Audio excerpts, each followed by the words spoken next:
271 hanggang 310. Ganon ka rin ba sakam tulad ng ibang lalaki?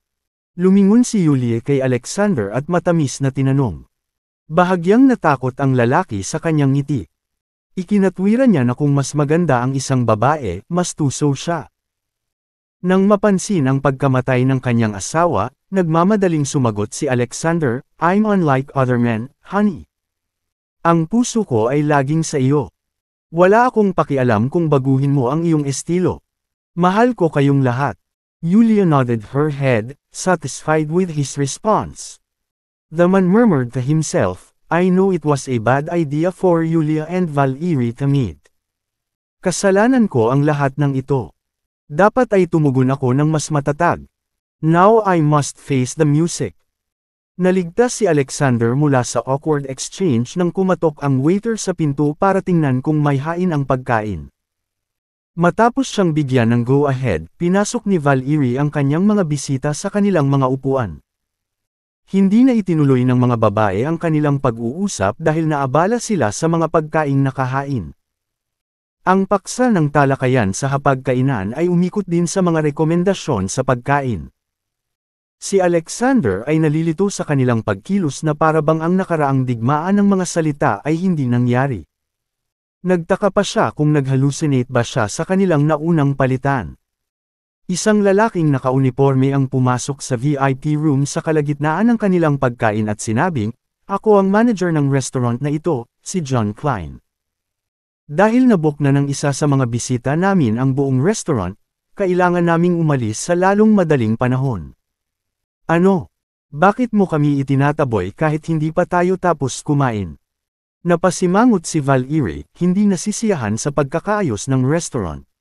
Nasa bahay na ang pagkain, casual na sabi ni John. Ikinagagalak naming mag-alok ng $5,000 bilang kabayaran para sa iyong abala. Sapat na yun para sa 2 kasiya siyang pagkain sa ibang mga restaurant. Lalong ikinairita ng lalaki si Valerie dahil sa walang kwentang ugali ng lalaki. Sa palagay mo ba ay sobra mong binabayaran kami ng $5,000? She fumed inwardly, hindi katanggap-tanggap para sa isang restaurant na habulin ng mga parokyano sa kalagitnaan ng pagkain. Mas malala pa, hindi sila nagsisisi sa pagpapalaya sa amin. Malungkot ang mukha ni John nang marinig niya ang mga may inis na komento ni Valerie. Hindi mo nais na masaktan ng customer na nagpareserba ng buong restaurant. Sundin ang payo ko, tanggapin ang pera, at umalis ka agad dito. Please don't make things difficult for everyone, matigas niyang sabi. Nag-alinlangan si Valerie, nag-aalala na baka masaktan niya ang isang taong nasa posisyon ng kapangyarihan. Kahit na dati nang nakipag-usap si Alexander sa pinuno ng pamilyang Moody, si Brad Moody, nag-aalinlangan siya na magiging up siya sa gawain sa pagkakataong ito. Pagkatapos ng lahat, ang 4 na malalaking pamilya ay mas makapangyarihan kaysa sa pamilyang Moody. Higit pa rito, hindi matalinong saktan ang pamilya Shepherd, ang pamilya Curate, ang pamilyang Whitlock o ang pamilyang Belmont sa isang pagkain. Kahit na ikinalulungkot ni Valerie ang hindi pagtupad sa kanyang trabaho bilang host, nagpasya siyang mas mabuting sundin ang payo ni John at iwasang magdulot ng gulo para kay Alexander. Tulad ng iminumungkahi ni Valerie na umalis sa restaurant, sinabi ni Alexander, tapusin na natin ang ating pagkain. Bago umalis, wala akong pakialam kung sino siya. Ang alam ko ay nauna kaming dumating, at kung ayaw niyang kumain sa iisang restaurant namin, matyaga siyang maghintay sa labas. Pwede na siyang kumain kapag tapos na tayo. Sumigaw si Alexander sa loob, wala akong pakialam kung gaano kahalaga ang bisita. Hindi ko hahayaang may makagambala sa pagkain ng pamilya ko. Kabanata 272. Nagdilim ang ekspresyon ni John nang malaman niya ang walang pakundangan na desisyon ni Alexander. Sabi niya, huwag mo akong sisihin sa pagiging makulit. Kukunin ko ang mga tauhan ko para itaboy ka palabas ng restaurant. Inilabas niya ang kanyang walkie-talkie, balak niyang tawagan ang mga security guard. Naputol ang kanilang pag-uusap ng malakas na pagkabasag ng salamin. Daddy, hindi ko sinasadya. Humagulgol ng malakas si Micah habang binobola ang kamao sa pag-aalala.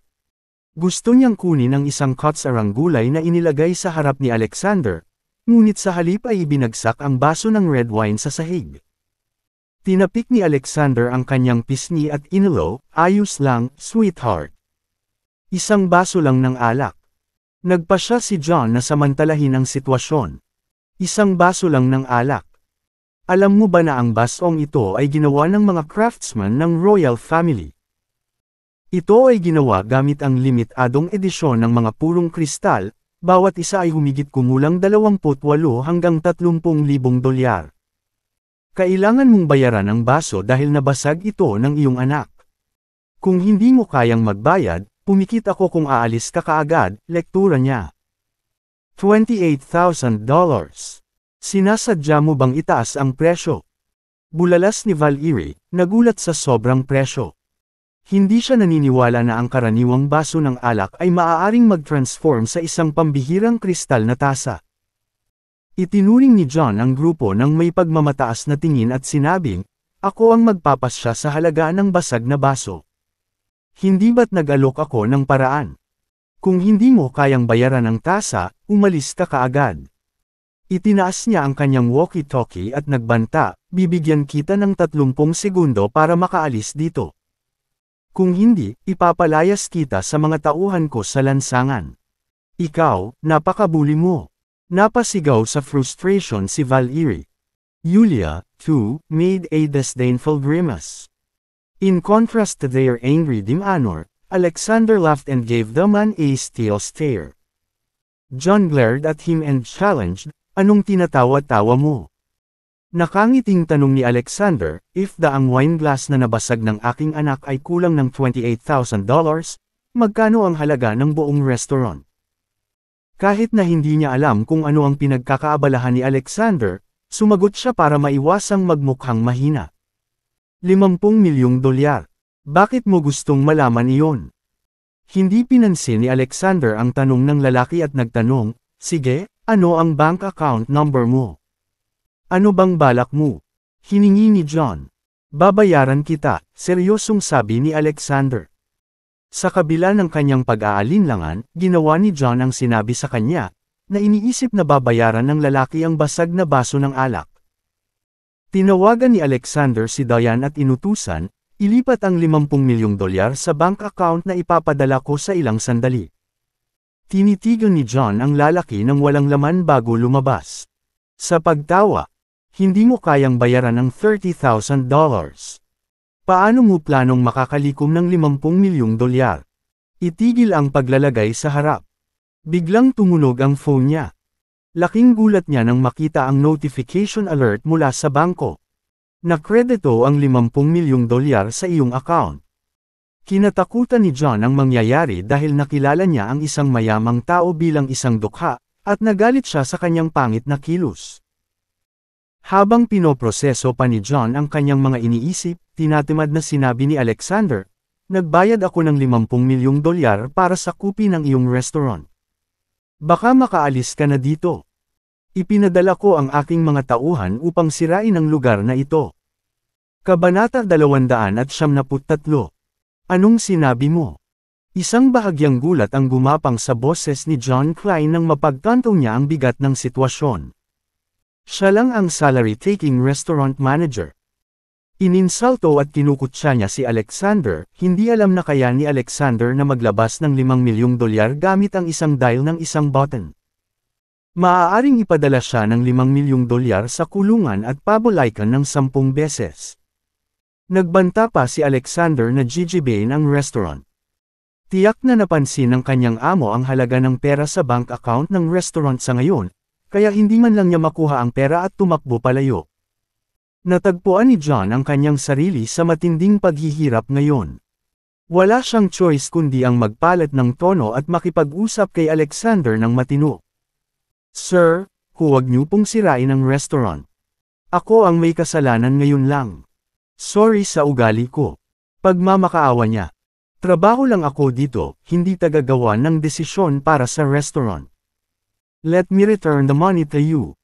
Ginamit agad ni John ang kanyang cellphone para ibalik ang pera sa bank account ni Diane.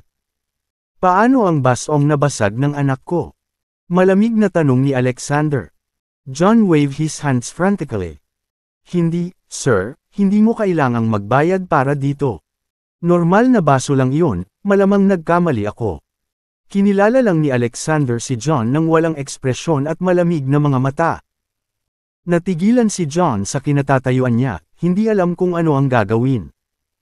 Si Valerie, na nakasaksi sa buong pangyayari, ay nagpakawala ng galit na panunuya. Pagkakamali. Malinaw kang gumawa ng paghatol at naisip mong hindi niya kayang bayaran ang baso. Oo, ginawa ko. Nagkamali ako ng paghusga sa Ginoo. Nag-aatubili na umamin si John, alam niyang wala siyang ibang mapagpipilian sa sitwasyon. Ayos lang, Alexander. Walang kwenta ang magalit sa isang tulad niya. Bakit hindi natin hayaang tapusin ni Micah ang kanyang pagkain at umalis? Marahang lumapit si Yulie kay Alexander. Tumango si Alexander, bagamat nanatiling malamig ang ekspresyon nito. Labas! Huwag mong guluhin ang pagkain natin. Tahol niya kay John. Of course, sir. Please enjoy your meal, sabi ni John bago siya tumakbo palabas. Habang papalabas siya sa pribadong silid kainan ni Alexander, isang waiter sa pinto ang nagpaalam sa kanya. Ginoo. Klein, Mr. Whitlock and his girlfriend are here. Bago pa man makapag-react si John, bumukas ang pinto ng dining room mula sa labas at pumasok ang isang bata at nakaistilong mag-asawa. Mabilis na ngumiti si John habang nagmamadaling lumapit sa mag-asawa. Mr. Whitlock, nandito ka na. John beamed.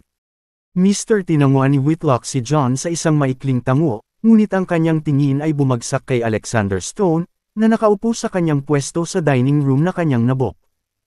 Isang oras ang nakalipas. Naputol ang tono ni Mr. Whitlock.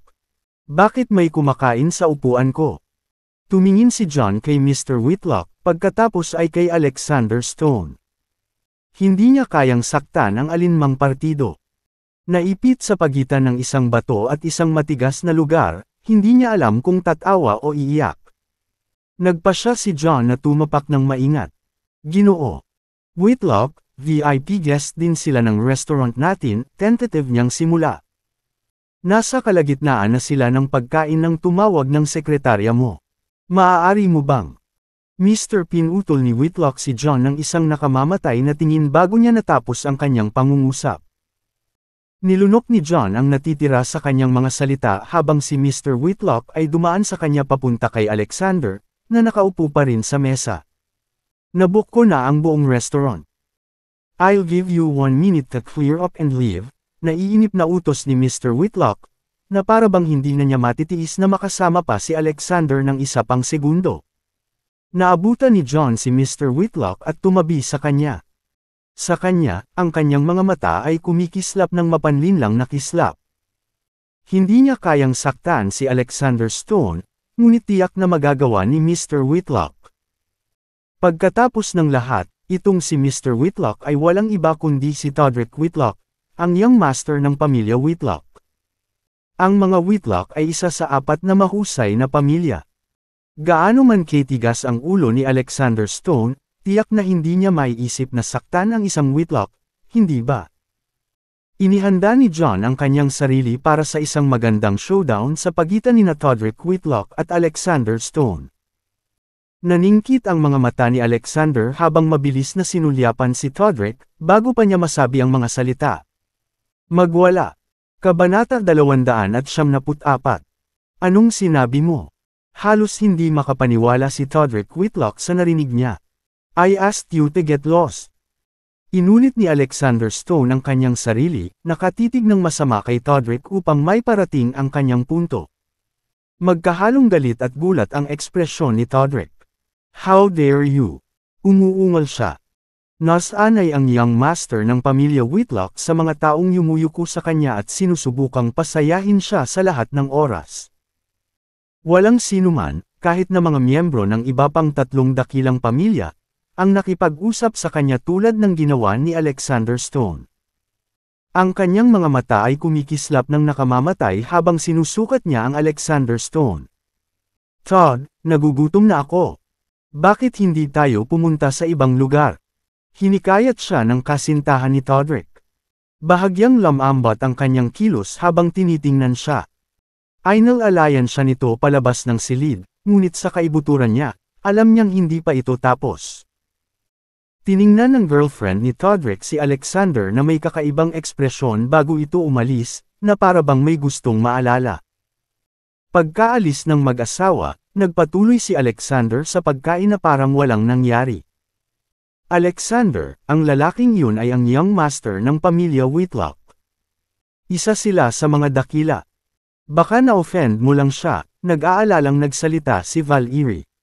Magsama-sama man ang apat na pamilya para labanan siya, malugod niyang tatanggapin silang lahat. Hinimok ni Val Erie si Alexander na makipagpayapaan sa pamilya Whitlock ng ilang beses dahil sa pag-aalala, ngunit si Alexander ay isang pader na ledrilyo. Sa kabilang banda, inilihim ni Yulia ang kanyang mga iniisip. Sa katunayan, hindi siya nag-aalala. Sa pagkakaroon ng mas maraming oras kay Alexander ngayon, alam niya na hinding-hindi ito magsasabi ng padalos-dalos kung wala siyang buong tiwala. Sarap na sarap sa pagkain ng maliit na si Micah so kaya hindi niya pinansin ang lahat ng kaguluhang nangyayari. Pero mommy, gusto ko ng isa pang piraso ng karne. Sumigaw si Micah. Hindi, Micah, kumain ka muna ng gulay, matigas ang boses ni Yulia. Tiningnan ni Micah ng masama ang kanyang ina, bago bumaling sa kanyang ama. Daddy, hinding-hindi maitatanggi ni Alexander sa kanyang anak ang anuman sa mundo. Natunaw ang puso niya habang nakatingin sa puppy dog eyes nito. Honey, just let her have one more piece, sabi niya kay Yulia. Halos iikot ni Yulia ang mga mata sa asawa. Lagi mo na lang siyang ini-spoil. Magiging chubby siya kung patuloy siyang kumakain ng marami. Kung magiging chubby siya sa ganitong edad, mahihirapan siyang pamayat sa susunod. She chided. Napatigil agad sa pagkain si Micah nang marinig niya ang kanyang ina. Micah, wag kang kumain. Ayokong maging chubby si Micah. Pinulot ng dalaga ang mga gamit. Mas mabilis kaysa sa karamihan ng mga batang kaedad niya, paminsan-minsan ay sumasalamin at kinokopya ang kanyang mga magulang. Hindi napigilan ni Alexander at Yulia na matawa sa mga nakakatawang kalokohan ng kanilang munting anak. Magiliw na hinaplos ni Alexander ang maliit na ulo ng kanyang anak. Tumangala si Micah sa kanyang ama. Daddy, pwede ba akong patuloy na kumain ng karne at manatiling slim? Siyempre kaya mo, darling. May alam akong espesyal na masahe na tutulong sa iyo na manatiling slim kahit gaano pa karami ang kinakain mo. Pinaglaruan ni Alexander ang kanyang anak na babae. Talaga. Tapos gusto ni Micah ng dalawa pang karne. Masayang bulas ni Micah habang tinuturo ang tadyang gamit ang kutsara. Nag-aatubili, tinulungan ni Yulia ang kanyang anak na putulin ang mga tadyang sa mas maliliit na piraso at pinakain ang kanyang anak na babae. Muli siyang napahadjejek nang mahuli niya ang kanyang anak na dinilaan ang kanyang sariling mukha na puno ng malagkit na sarsa, parang isang maruming pusa. Si Val Erie Pierce, na nakikinig sa pag-uusap ni Alexander sa kanyang anak, ay sumigaw. Alexander, matutulungan mo ba talaga ang mga tao na magpapayat? Maaari mo bang tulungan akong gawin ito? Nagtatakang tanong niya. Nobela. Kabanata 275. Nag-yoga ako para manatiling fit araw-araw, ngunit sa palagay ko ay magagamit pa rin ng aking baywang ang ilang trimming. Patuloy ni Val Erie. Hindi. Pinutol ni Yulia si Val Erie habang nagsasalita. Nagulat sa matinding pagtanggi ni Yulia, sinubukan ni Val Erie na ipaliwanag ang sarili. Yulia, si Alexander lang naman ang hinihingi ko na tulungan akong mag-trim ng bewang ko. Kung nag-aalala ka, maaari kang tumayo sa amin at manood sa gilid. Nakipag-ayos siya kay Yulia.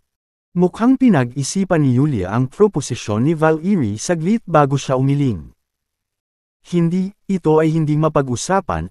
Tumayo siya at binigyan si Alexander ng gilid ng matabilang babala. Minsan nang sinabi sa kanya ni Alexander na ang masahe ay mangangailangan sa kabilang partido na haborin ang lahat ng kanilang mga damit. Inamin ni Yulia na nakaramdam ng pananakot, kung isa sa alang-alang na si Valerie ay isang magandang babae na hindi nalampasan si Alexander pagkatapos ng lahat ng mga taon na ito.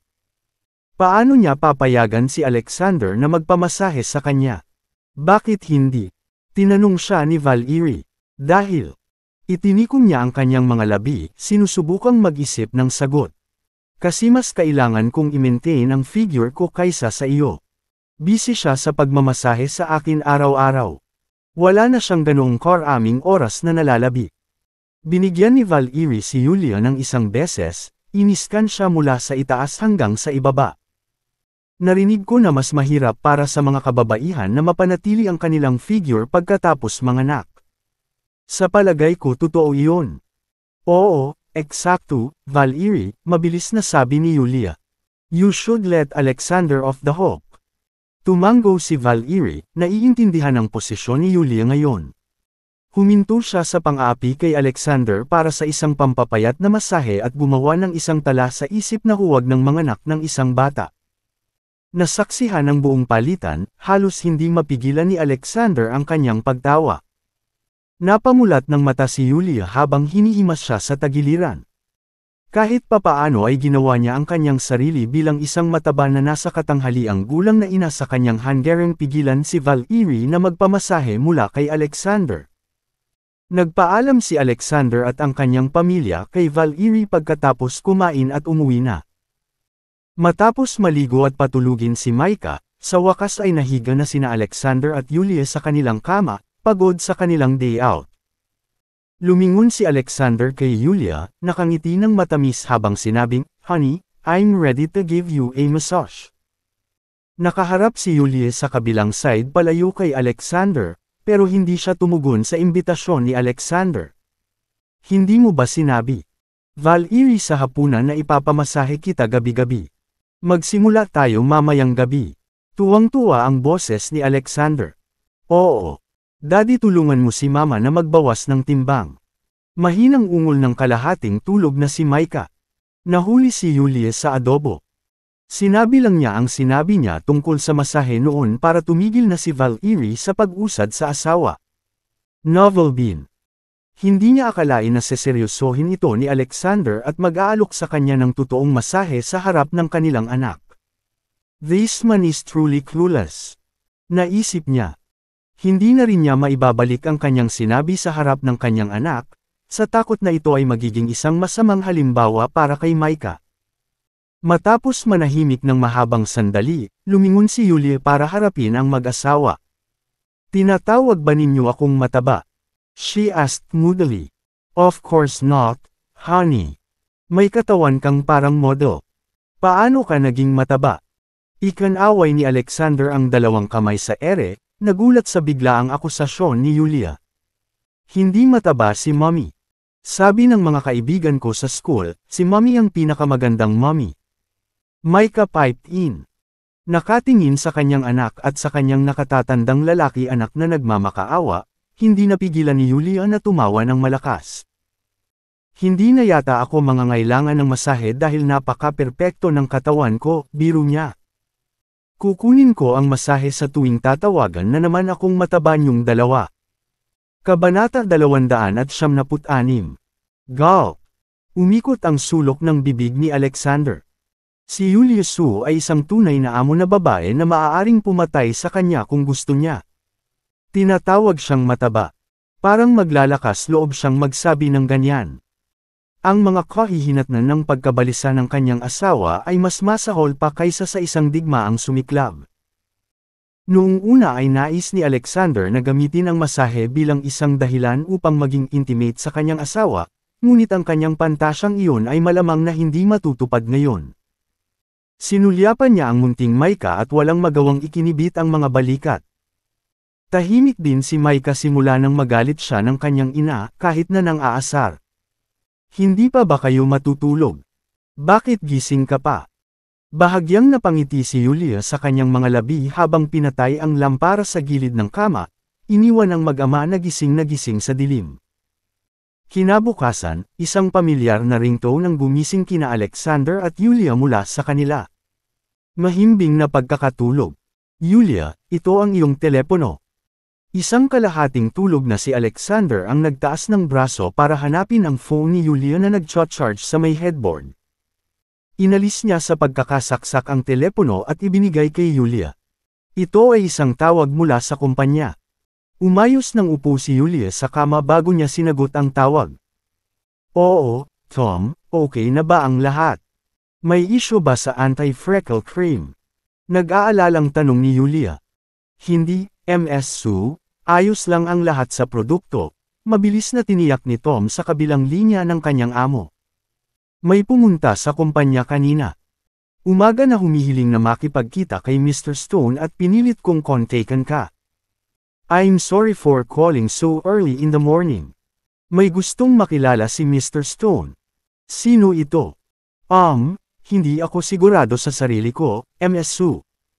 Sa palagay ko dapat kang pumunta dito at tingnan mo ang sarili mo. Medyo nag-aalangan ang boses ni Tom.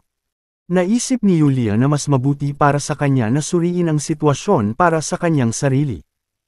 Ginaisang niya ang asawa na nakahiga sa tabi niya. Alexander, may naghahanap sa iyo sa opisina. Batay sa tono ni Tom, ang tao ay dapat na isang taong mahalaga. Sumama ka sa akin. He urged. Sa totoo lang, gising na gising si Alexander at nakikinig sa usapan ni Yulia. Gayunpaman, nagpasya siyang maging bastos sa kanyang asawa ng umagang iyon, na nagkunwaring tulog at hindi pinapansin si Yulia. Hoy! Kinakausap kita, Alexander. May naghahanap sa'yo, Big Oaf. Sinubukan ni Yulia na sikuhin ang asawa ngunit hindi nagtagumpay. Habang siya ay huffed at puffed sinusubukang itulak Alexander mula sa kama, Alexander extend ang kanyang mahabang braso sa kanyang payat na baywang, hilahin ang kanyang katawan sa ibabaw ng kanyang. Magiliw na sabi ni Alexander habang nagpatuloy. Para yakapin siya. Arg, niloko mo ako. Napabuntong hininga si Yulia habang mapaglarong sinuntok ang balikat ni Alexander gamit ang maliliit niyang kamao. Well, bibigyan mo ba ako ng halik na iyon o hindi? Tanong ulit ni Alexander. Ang kanyang boses sa pagkakataong ito ay mababa at makinis, na pumukaw kay Yulia. Nahihiyang itinulak niya ang kanyang ulo na paarap at ginawang malambot na halik ang labi ni Alexander habang sinubukang kumawala sa mga braso nito. Gayunpaman, pinanatili niya itong nakakulong sa posisyon na ang isang braso ay nakapulupot sa kanyang baywang at ang isa ay nasa likod ng kanyang ulo, ang kanyang mga labi ay nanatiling mapanganib na malapit sa kanyang mga labi. Bitawan mo ako, Alexander. Anytime soon majay gising na si Micah. Babala niya sa asawa. Ang kanyang kaba ay nagsilbi lamang upang tuksuhin si Alexander. He shut her up by kissing her once more, this time deeper and more passionately. Just as Alexander was desperately hungry for me, Micah stirred from her sleep. Mommy, why are you on top of Daddy? Inusenteng tanong niya habang kinukusot ang mga mata niyang inaantok. Namula ng husto si Yulia. Hanggang sa tenga. Nahuli lang siya ng sarili niyang anak na nakikipag-date sa asawa niya, for goodness sake. Saan niya itatago ang kanyang mukha kung isasalaysay ni Micah ang kwentong ito sa kanyang mga kaibigan noong kindergarten? Kabanata 277. Natagpuan ni Yulia ang kanyang sarili na natitisad sa kanyang mga salita habang sinisikap niyang iligtas ang kanyang reputasyon sa harap ng kanyang anak. Gayunpaman, si Micah ay mas matalino kaysa sa binigay sa kanya ng kanyang ina. Tumingin siya kina Yulia at Alexander bago pinagsalikop ang maliliit niyang kamay. Alam mo Micah, naghahalikan sina Mommy at Daddy. Masayang bulalas niya. Napalunok si Yulia. Hindi alam kung ano ang gagawin, tahimik siyang lumingon kay Alexander para humingi ng tulong. Si Alexander naman ay tuwang-tuwa sa pakikipaglaro sa kanyang anak na babae. Tama, mahal. Gusto mo bang halikan din si Daddy? He called affectionately. Yes, Daddy. Humajijek sa tuwa si Micah habang umakyat sa ibabaw ng malapad na dibdib ni Alexander at hinalikan ang pisngi nito. Nakahinga ng maluwag si Yulia nang mapagtanto niyang ito ang plano ni Alexander para iligtas siya sa kahihiyan. Ilang sandali pa ay naglaro silang tatlo bago sila bumangon sa kama at tinungo ang opisina ng Kerim Fashion. Sa opisina, magalang na binati ng receptionist si Yulia. Magandang umaga, Ms. Su, may isang babae sa office lounge sa itaas na naghihintay sa iyo. Kailan siya dumating? Tanong ni Yulia. 2 hours ago, agad na sagot ng receptionist. Yulia nodded her acknowledgement bago tumungo sa elevator kasama si Alexander. Nang bumukas ang mga pinto ng elevator, nakita nila ang isang dalagang hindi hihigit sa 30 nakaupo sa tabi ng sofa, tuwid ang kanyang poster. Tiyak na dekalidad ang kanyang mga damit, napansin ni Yulia, at naglabas ng hindi gaanong kagandahan kahit na hindi ito isang halatang tatak ng designer.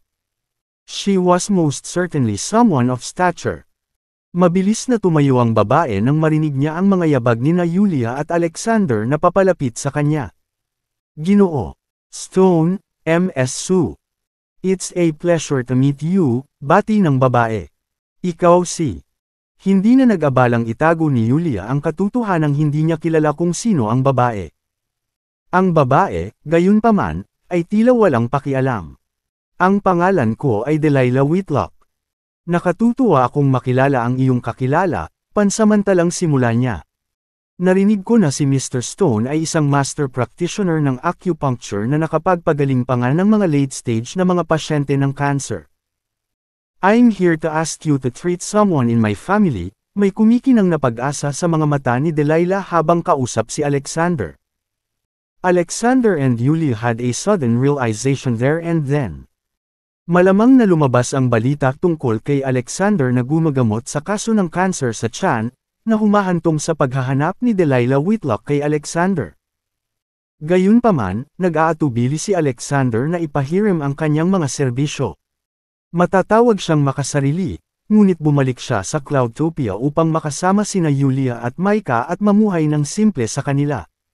Siya ay walang balak niyang madumihan muli ang kanyang mga kamay. Hindi siya isang doktor na nakatali sa isang panunumpa para iligtas ang lahat ng buhay.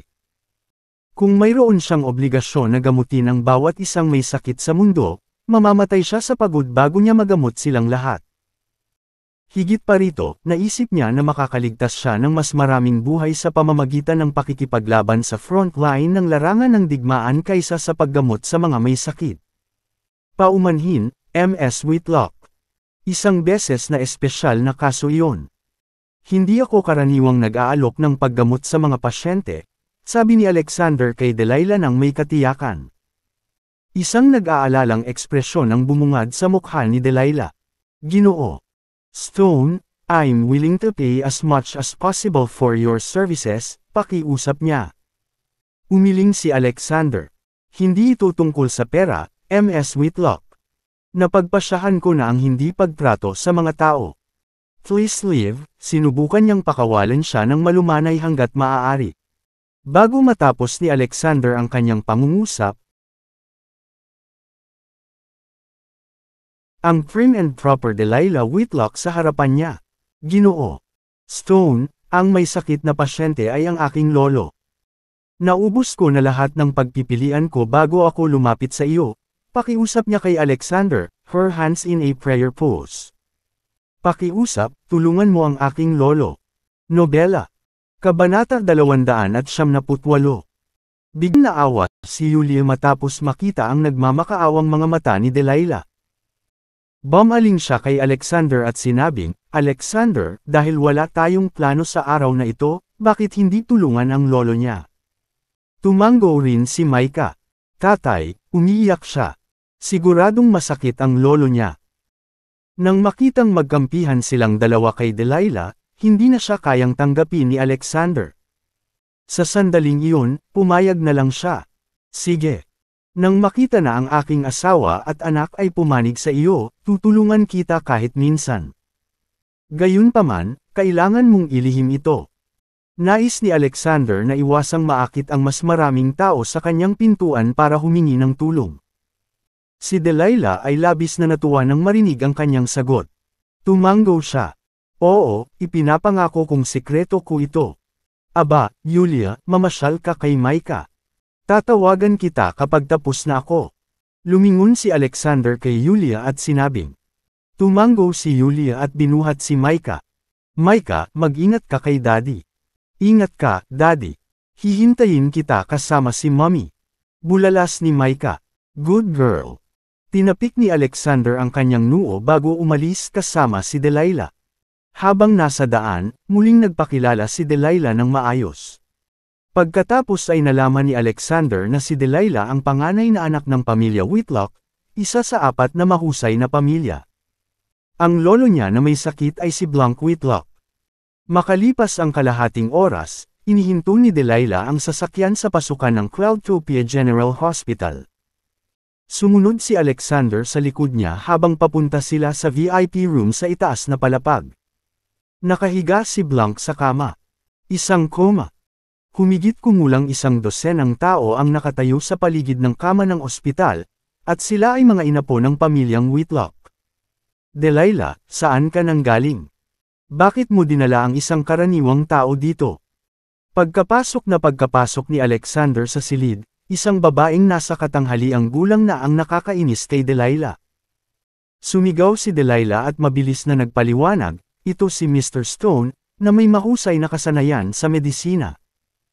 Kaya niyang gamutin ang isang pasyenteng may terminal na cancer sa tiyan gamit ang acupuncture. Inimbitahan ko siya dito para tumulong sa pagpapagamot sa lolo ko. Napabuntong hininga ang lahat sa kwarto matapos marinig ang paliwanag niya. Using acupuncture to cure terminal cancer. Delilah, sigurado ka bang hindi ka nag-imbita ng con artist? Tama, con artist lang ang magsasabi ng ganyan. Sinabi nila na ang acupuncture, breathing techniques o homeopathy ay nagpapagaling sa lahat, ngunit marami na silang napatay. Natatandaan kong nakita ko ito sa balita kahapon. Inutusan ng isang instructor ng teknik sa paghinga ang isang kabataang lalaki na mag-ayuno sa loob ng 54 na araw, na naging sanhi ng kanyang kamatayan sa gutom. Hindi ko alam kung nag-e-enjoy ba ang con artist na iyon na Year-Ocon ang buhay ng mga tao o sadyang pipilang ang binata. Tita ni Delilah, Veronica. Habang ang mga kwento ay naging mas mapangahas. Delilah, ano ang iniisip mo? Nagdala ka ng walang tao at sinabi mong eksperto siya sa medisina. Paano kung may mangyari sa ating lolo? Ako ba kayo ng responsibilidad? Ang sama ng loob ng lahat matapos magkasakit ang lolo natin, kaya tanggalin mo na itong manloloko ngayon. Natigilan si Delilah sa marahas nitong komento at mabilis na nilingan si Alexander. Paumanhin, Mr. Stone. Mangyaring bigyan ako ng isang sandali. Namumula ang mga mata niya habang patuloy na nakikipagtalo kay Veronica. Nakoma pa ang lolo natin. Bakit hindi hayaan si Mr. Stone na subukang tulungan siya? Sa nakalipas na 6 na buwan, nag-imbite ka ng mga bihasang doktor mula sa buong mundo, ngunit hindi sila makapagbigay ng tamang diagnosis para kay lolo. Hindi natin kayang isuko si lolo, at sa tingin ko, ikaw ang nagpapabiye sa kanya na mamatay. Kabanata 299. Nagpakonsulta na si Delilah sa ilang doktor para gamutin ang kanyang lolo, ngunit lahat sila ay tinalikuran ni Veronica. Si Alexander ang huling pag-asa niya, at ang pinakamalamang na magpapagaling kay Blanc. Sa pagkakataong ito, tumanggi siyang umatras. Puno ng kumukulong galit ang silid habang sinisigawan nila si Delilah. Nasaan ang paggalang mo sa iyong mga nakatatanda, Delilah Whitlock? Nabigo yata ang mga magulang mo na turuan ka ng tamang etiquette. Umalis ka na agad dito. Itigil ang pag-istorbo sa pahinga ni lolo. Anong pahinga? Napangisi si Delilah, malubha ang kalagayan ni lolo, at dito mo pinag-uusapan ang tungkol sa pagpapahinga. Alam ko kung anong masamang hangarin ng bawat isa sa inyo. Hindi na kailangang ipagtanggol ang iyong sarili. Hindi ako interesadong makipagtalo tungkol dito. Pangunahing kahalagahan ng kalusugan ng lolo. Pinaghirapan kong imbitahan si Mr. Stone na gamutin siya. Umalis ka nga. Umalis ka na. Aakoin mo ba ang responsibilidad kung magkagulo? Paano mo balak kabyusan ang iyong sarili? Veronica hissed. Delilah stated resolutely, alam kong lahat kayo ay tumitingin sa shares ng kumpanya ko. Handa akong isuko ang lahat kapag lumala ang kalagayan ni Lolo. Iwawaksi ko rin ang aking mga karapatan sa mga ari-arian ng pamilya Whitlock. Nilinga niya si Harvey at tinanong, may deal ba tayo, Uncle Harvey? Mula nang magkasakit si Blanc, si Harvey ang nagsisilbing pinuno ng pamilya Whitlock. Alam niyang si Harvey ang tunay na gumagawa ng desisyon, habang si Veronica naman ay todo tahol at walang kagat-kagat. Tumikim ang lalaki at tumango. Dahil matigas ang ulo mo, wala akong choice kundi hayaan kang subukan. Tumikim si Delilah sa loob-loob, napaka-ipokrito mo, Harvey. Maaring parang napipilitin ka, pero sa kaibuturan ko, dapat ay tuwang-tuwa ka sa aking pinili. Alam niyang wala ng panahon para makipagtalo sa kanyang walang hiyang mga kamag-anak. Kaya naman, bumaling siya kay Alexander at humingi ng paumanhin, I'm sorry for making you so much trouble, Mr. Stone. Sinenyasan ng lalaki ang kanyang kamay na hindi kailangan ng paliwanag. Pagkatapos ay nagpatuloy si Delilah ng may paggalang, salamat sa paglalaan ng oras para gamutin ang aking lolo. Tumango si Alexander at pumunta sa tabi ng kama ni Blanc. Ang mahinang matandang lalaki ay umaanod sa loob at labas ng kamalayan at kailangang umasa sa pangunahing suporta sa buhay. Biglang hinayla ni Alexander ang drip tube mula sa braso ni Blanc. Nang handa na siyang tanggalin ang oxygen mask ng matanda, napahiyaw sa takot ang pamilya Whitlock. Anong ginagawa mo? Hindi pinansin ng lalaki ang kanilang ginagawa at itinapon sa tabi ang oxygen mask. Pagkatapos, mabilis niyang ipinasok ang 24 na karayom ng acupuncture sa mga mahahalagang bahagi ng katawan ni Blanc. Ito ang maalamat na, 24 na banal na karayom, na, kung ginamit ng tama, ay inaangkin na may epekto ta. Save someone on the brink of death. Bitiwan ni Alexander ang pagkakahawak at pinunasan ang pawis sa noo nang makita ang 24 na karayom na nanginginig sa katawan ni Blanc. Sa una ay nag-aatubili siyang gawin ang pamamaraan dahil ito ay isang pamamaraan na naganap ng isang tao na gumugol ng malaking lakas. Pagkatapos ay bigyan si Alexander ng tuwalya upang panasan ang kanyang pawis, nag-aalalang tanong ni Delilah, kamusta ang aking lolo, Mr. Stone? Nang malapit na niyang ipaliwanag ang kalagayan ng matanda, may sumigaw, narito. Ano ang nangyayari kay tatay? Lumingon si Delilah at nasumpungan si Blanc sa matinding paghihirap. Nabaluktot din ang mukha at katawan niya. Nagsimulang tumulo ang dugo mula sa ilong, tainga, at acupuncture site ng matandang lalaki. Ito ay isang nakakatakot na tanawin. Kabanata 300. Delilah Whitlock, tingnan mo ang ginawa mo. Anong klaseng milagrong doktor ito? Mamamatay tao siya, hindi doktor. Nagtatampo sa iyo si Lolo pero mukhang hindi mo na kayang hintayin na mamatay siya. Isa kang masama, walang pusong soang palad, Delilah. Ang buong pamilyang Whitlock ay nagsimulang maghagis ng mga akusasyon at paalitang pang-aabuso kay Delilah. Nang makita ni Delilah na nababalot ng dugo si Blanc, bakas ang takot sa kanyang mga mata. Huwag kang mag-alala. Iyon lang ang dugong namumuo sa loob ng kanyang sistema sa sobrang tagal. Magiging maayos din siya sa ilang sandali, mahinahong paliwanag ni Alexander. Dahil dito, tumango si Delilah, at hamupa ang kanyang takot.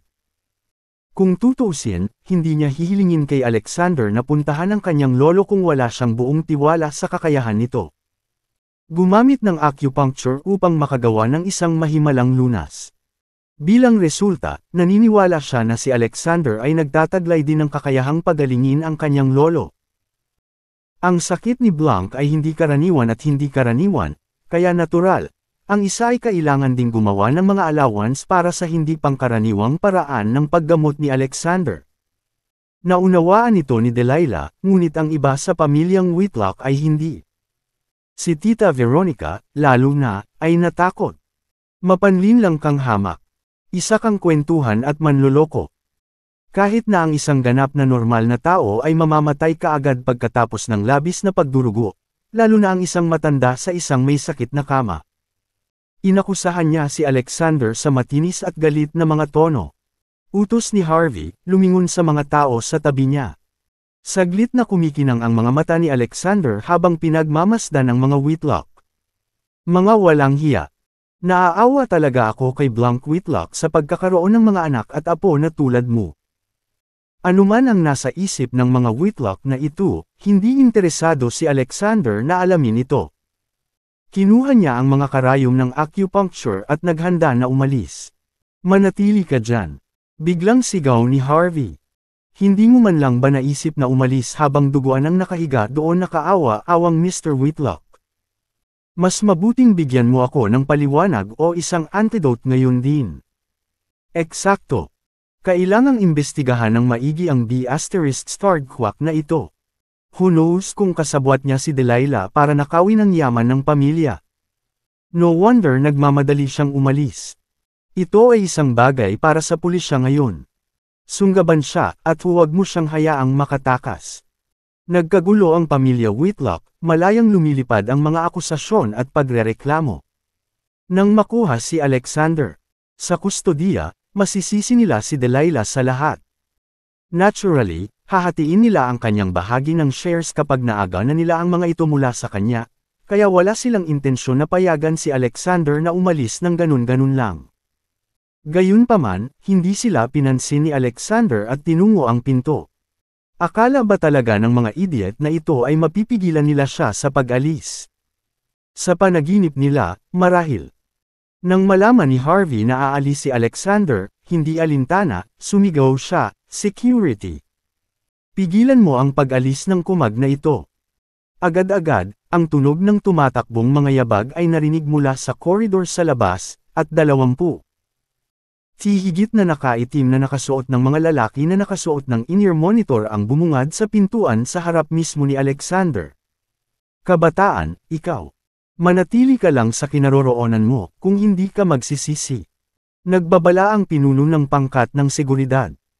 Tinitigan ni Alexander ang buong detalye ng seguridad, pagkatapos ay sinabing mahina, "Ako si Alexander Stone. Kung gusto kong umalis, kahit ang mga Diyos mismo ay hindi makakapigil sa akin." Nagalit ito sa pinuno ng pangkat. "Masyado kang mayabang para sa kapakanan mo, Pipsqueak. Well, ipapakita namin sa iyo kung gaano ka magsisisi." Uutusan niya sana ang lahat ng naruroon na pigilan ang pag-alis ni Alexander at siguruhin siya. Gayunpaman, sa pagbukas pa lang niya ng kanyang bibig, dahan daw ang kumalat sa kanyang mukha ang isang ekspresyon ng kawalang paniwala. Sa sandaling lumapit si Alexander sa kanya, parang naging bato ang kanyang buong katawan. Hindi siya makagalaw kahit isang kalamnan. Isa pa, hindi man lang niya maisara ang nakabukas niyang bibig. Sinubukan niyang magsalita, ngunit walang lumabas na salita. Ang lahat ng 20 higit na miyembro ng detalye ng seguridad ay eksaktong pareho. Para bang nababalot ng semento ang kanilang mga katawan. Sila ay nakaugat sa lugar at hindi makagalaw, gaano man nila sinubukan. Ang tanging magagawa nila ay igalaw ang kanilang mga mata. Kabanata 301. Lumabas si Alexander sa ward sa ilalim ng pagbabantay ng lahat. Walang kulay ang mga mukha ng mga security guard na para bang nakakita sila ng taong galing sa impyerno. Muli na lamang silang naglakas loob na huminga nang mawala sa paningin ng lalaki. Gayunpaman, nanginginig pa rin sa takot ang kanilang mga katawan habang inaalala ang episode kanina. Makokontrol ng Alexander Stone ang ating mga katawan nang walang ginagawa. How the hell did it? Hipnotismo. Salamangka. O ito ba ay isang uri ng orthodox na kasanayan? Hindi pa ako nakakita ng ganito sa buhay ko. Sobrang nakakatakot. Ang mga security guard ay hindi pa nakakita ng ganito dati at nawalan ng masabi. Ang iba sa ward ay tumingin sa kanila na may pag-aalipusta, hindi napapansin ang mga pinagdaanan ng mga gwardya. Mga tanga. Mga walang kwentang tanga. Sigaw ni Harvey, hindi na magagawa ni Alexander ang gusto niya. Tinanong ko kayong hulihin. Ano ang ginawa ninyo sa lahat? 10 kayo, at isa sa kanya. Gayunpaman, ang lahat ay nakatayo doon na parang mga tanga. What's the point of nagbabayad para sa inyong lahat, mga hanggal? Putol ni Veronica, ano pa ang hinihintay mo? Bilasan mo, kunin mo siya. Lumingon ang mga gwardya sa koridor at walang magawang sinabi, Mr. Whitlock, gusto namin siyang turuan ng leksyon. Pero hindi kami makagalaw. Masama siya. Naguguluhan si Harvey. Masama. Anong ibig mong sabihin? Kahit na sinaway niya sila sa galit, naunawaan niya na ang mga lalaking ito ay mga veterano sa labanan. Dapat niyang seryosohin ang bagay na iyon kapag idineklara nilang lahat na masama si Alexander. Nagpalitan ng tingin ang mga gwardya, nag-iisip kung sasabihin ang totoo.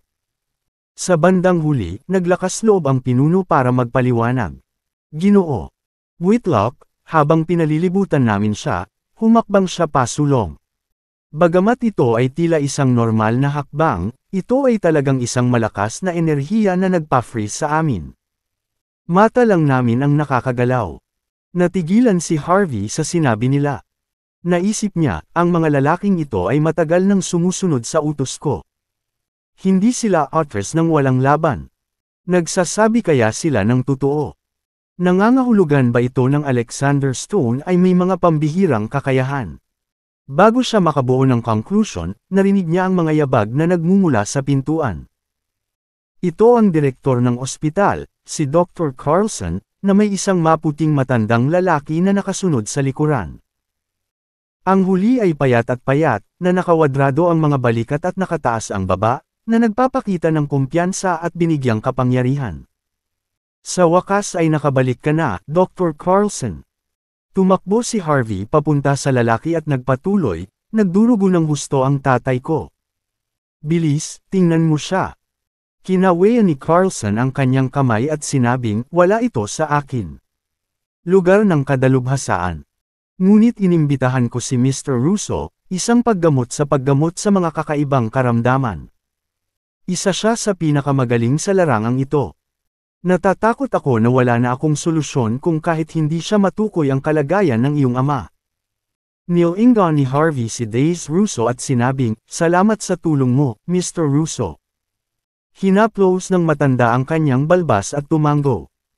Ang pamilya Whitlock pagkatapos ay tumayo sa isang sulok at naghintay sa pag-asa para sa mga resulta ng diagnosis. Gayunpaman, bulalas ni Daisy nang makarating siya sa gilid ng kama ni Blanc, may nakita ba kay Mr. Whitlock? Kabanata 302. Naalarma rin si Dr. Carlson nang makita niya si Blanc na puno ng dugo. Napabuntong hininga si Harvey na may hitsura ng kawalan ng pag-asa, umaasang iwasang ipaliwanag ang sitwasyon. Si Veronica, na hindi napigilan ang kanyang galit, ay pinandilatan si Delilah at nagreklamo, kasalanan niya ang lahat ng ito. Nagdala siya ng isang na nagsabing maaari niyang gamutin ang anumang kanser, kahit na sa mga advanced na yugto nito. Nahulog kami sa kanyang mga kasinungalingan dahil masyado kaming sabik na iligtas si Mr. Whitlock. Hindi natin alam na baliw pala ang tinatawag na miracle healer. Sinundot niya ang kawawang matanda at naging sanhi ng pagdugo nito kung saan-saan. Nagulat kaming lahat sa nangyari. Sinabi ng taong manloloko na iyon na kailangan nating ilabas ang dugo na napuno sa loob ng kanyang sistema. Sa tingin ba niya kami ay tanga? Siya ay dapat na isang mamamatay tao na inupahan ni Delilah. Tiyak na alam ni Mr. Whitlock na ninakaw niya ang kanyang pera at plano niyang patahimikan siya para hindi na siya magbayad. Namutla ang mukha ni Delilah dahil wala siyang magawa sa harap ng mga akusasyon at stress ng pag-aalala sa kanyang lolo. Kalusugan. Sinabi mo bang gamutin ang mga end-stage na kanser gamit ang mga karayom? Nakakatuwa ito. Kahit si Mr. Russo ay hindi maglalakas loob na gumawa ng ganoong ligaw na pag-angkin, sabi ni Dr. Carlson na nalilito. Tumango si Daisy bilang pagsang-ayon bago binasa ang pulso ni Blanc. Gayunpaman, lumungkot ang kanyang mukha, matulis na linya ng pagkalito ang bumabalot sa kanyang noo. Maaari mo bang iligtas ang aking ama, Mr. Russo? Sinuri ni Harvey. Namula ang mukha ng matanda habang nag-aalalang nagtanong, sabi mo ba may lalaking nag-acupuncture para kay Mr. Whitlock? Ilang karayom ang ginamit niya? Naaalala mo ba kung saan niya ipinasok ang mga karayom? Napatingin sa kanya ang lahat, nagtataka. Hindi man lang sila nag-abalang tingnan ng mga acupuncture spot nang si Alexander ang nagsagawa ng paggamot. Sa sandaling iyon, ang pinsan ni Delilah ay nagtaas ng kanyang kamay at sinabi, "Kinuha ko ang isang video ng buong proseso kung bakit kailangan namin ng ebidensya ng kanyang kriminal na gawa. Gusto mo bang tingnan?" Nagmamadaling si Days sa binata at sinabing, "Oo." Lumapit agad at ipakita ito sa akin. Ang matanda ay tumingala mula sa screen ng telepono pagkaraan ng 1 minuto. Habang nagsasalita siya, nanginginig ang labi niya. 24 na karayom, hindi hihigit, hindi bababa. Ito ang nawawalang sining mula sa hilaga, ang 24 na needles technique. Nalilitong tanong ni Harvey, 24 na karayom. Ang Whitlocks ay ipinapalagay Alexander ay isang panloloko. Hindi nila inaasahan na pamilyar siya sa mga ganoong advanced na pamamaraan ng karayom. Nasaan ang batang lalaki? Nasaan na siya? Naiinip na tanong ni Days. Pakiramdam niya ay walang kabuluhan na ipaliwanag ang bagay sa pamilya Whitlock. Umiling si Harvey at walang gana na sumagot, umalis siya. Si Carlson, na nag-aalala sa kalagayan ni Blanc, ay nagpaalala kay Days sa dahilan ng kanyang pagbisita. Nagagawa mo bang sabihin kung ano ang problema ni Mr. Whitlock? Ano ang pinakamahusay na paraan ng paggamot? Ang lahat ay huminga sa pag-asa. Sa wakas, hinaplos ni Days ang kanyang balbas at bumantong hininga. Magiging kalahati ang tiwala ko sa pagtrato kay Mr. Whitlock kung hindi nagpakita ng binata. Gayunpaman, wala akong 10% kumpiyansa ngayon. Kabanata 303. Ano? Sigaw ni Harvey. Ang paghatol ni Days ay ikinagulat ng lahat sa silid. Veronica glared at Delilah and snapped, "It's all your fault. Masaya ka ba ngayon na si Mr. Whitlock ay napapahamak? Hinihiling ko na ibalik mo ang lahat ng iyong mga ari-arian sa Whitlock o makukulong ka." Hindi maikakailang nalantad ang kasakiman ng babae. Ang iba pa sa pamilyang Whitlock ay tumingin din kay Delilah ng may galit, na para bang dapat niyang panagutin ang kalagayan ni Blanc.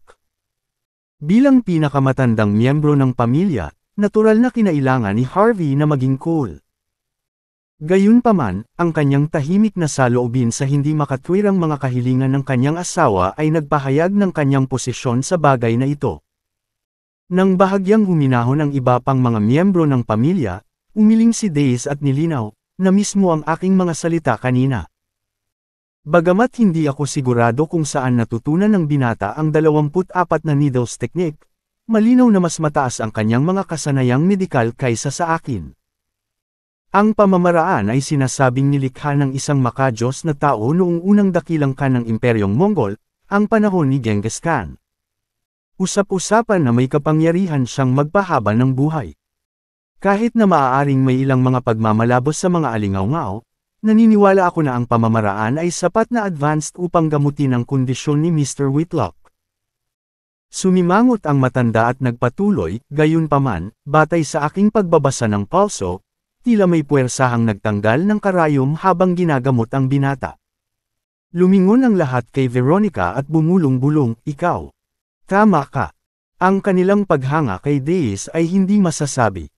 Siya ay karapat-dapat sa kanyang reputasyon bilang pinakamahusay na manggagamot sa North. Gayunpaman, nabigla sila nang marinig na ang mga kakayahan ni Alexander ay pumalit kay Days. Nang makitang tumpak ang kanyang mga pagbabawas, mabigat na sinabi ni Days, "Sinabi mo na hiniling ng batang babae na ito sa binata na patayin si Mr. Whitlock, ngunit sa aking palagay, ang taong sapilitang nagtanggal ng karayom ang tunay na may kasalanan." Ano? Nagulat ang lahat, lalo na si Veronica, na mukhang hindi makapaniwala. Umiling si Days at nagpaliwanag, kahit anong teknik, kapag nakapasok na ang karayom sa katawan, matatanggal lang ito pagkatapos ng tiyak na oras. Ang paggamot ay nakumpleto pagkatapos alisin ng isang sinanay na practitioner ang mga karayom. Kung ang mga karayom ay sapilitang tinanggal sa panahon ng paggamot, magkakaroon ito ng kabaligtaran na epekto at magdudulot ng nakamamatay na pinsala sa pasyente. Kahit ako ay hindi ko siya mailigtas. Nagulat ang lahat. Napanganga si Veronica, na kanina pa nagyayabang. Siya ang nagpumilit na tanggalin ang karayom. Sa madaling salita, siya ang may pananagutan sa mahirap na sitwasyon ni Blanc. Kay Harvey. Napaawang ang bibig habang nagmumura sa kanyang puso, si Veronica ay isa lamang tanga na nagdudulot ng higit na pinsala kaysa sa kabutihan. Habang ang lahat ay wala pa ring iniisip, nag-aalalang tinanong ni Delilah si Days, hindi ngayon ang oras para maghanap ng mali. May iba ka pa bang solusyon para mailigtas ang lolo ko? Saglit na nag-alinlangan si Days at tumango. May paraan na lumiwanag ang mga mata ni Delilah at buong pananabik na tumingin sa lalaki, please tell us what we can do. Mayroon pa bang ibang paraan para iligtas ang lolo ko? Pakiusap ni Delilah. Sa kasiyahan niya, parang tumango ang matanda at sinabing, may paraan. Lumiwanag ang mga mata ng dalaga at tumingin siya kay Days ng may pag-asa. Ang mga misteryo ng 24 na needles technique ay lampas sa pangunawa ng mga karaniwang tao. Kung maibabalik natin ang binata, may pagkakataon pa ang lolo mo na mabuhay, maingat na sabi ni Days. Nag-aatubili na nagtanong sina Harvey at Veronica, sigurado ka ba na binata lang ang kayang gamutin si Mr. Whitlock? Kabanata 304. Hindi. Confident na sagot ni Days. Ginugol niya ang halos lahat ng kanyang 74 na taon na buhay sa paglalakbay at pangangasiwan ng mga medikal na paggamot sa buong mundo. Dahil dito, madali niyang nabibigyang kahulugan ang reaksyon ng mga Whitlock. Dahil sa naunang pagtatanong ni na Harvey at Veronica, hinuhusgahan ko na sa tingin nila ay nakakahiyang humingi ng tulong sa dalubhasang master. Ang unang bagay na pumasok sa kanilang isipan ay ang kanilang reputasyon, sa halip na gawin ang anumang kinakailangan upang panatilihing buhay si Mr. Whitlock. Ang anumang pagkagusto o positibong feedback na mayroon siya sa mag-asawa ay agad na nawala. Habang iniisip ni Harvey ang tugon ni Days, ang huli ay biglang sinabi, Mr. si Whitlock ay nasa isang malalang sitwasyon. As his son, I hope you make the right choice kasi kung hindi, mababaliw ka ng future generations mo. Harvey at Veronica ay nagpalitan ng maingat na tingin. Mr. Galit na umalis si Stone dahil kina Uncle Harvey at Tita Veronica. Kung gusto mong ipagpatuloy niya ang paggamot, kailangan mong sumama sa akin at humingi ng tawad, sabi ni Delilah. Ano? Inaasahan mong hihingi kami ng tawad? Sumirit si Veronica. Sira ka na ba, Delilah? Malapit nang maging pinuno ng sambahayan si Harvey. Na ginagawa akong babae ng bahay. Lahat ng ating sasabihin o gagawin ay makakaapekto sa reputasyon ng pamilya Whitlock. How dare you suggest para sa amin na humingi ng tawad sa isang batang greenhorn? Walang paraan sa impyerno. Veronica Trennings. Biglang sigaw ni Delilah. Nangingilid ang luha sa kanyang mga mata habang mahigpit na nagpatuloy, hindi ko hinihingi ang opinyon mo. Mapagamot sana ni Mr. Stone si Lolo kung hindi dahil sa iyong kusang desisyon na bunutin ang mga karayom. Kasalanan mo ang lahat ng ito, kaya dapat kang maging responsable sa pag-alis ng gulo na ito. Sinabi na ni G. Russo na wala na masyadong oras si Lolo. Bakit ka ba nakabaluktot sa iyong reputasyon sa kritikal na panahon na ito? Mas mahalaga ba ang dignidad mo kaysa sa buhay ni Lolo? How dare you call me by my full name?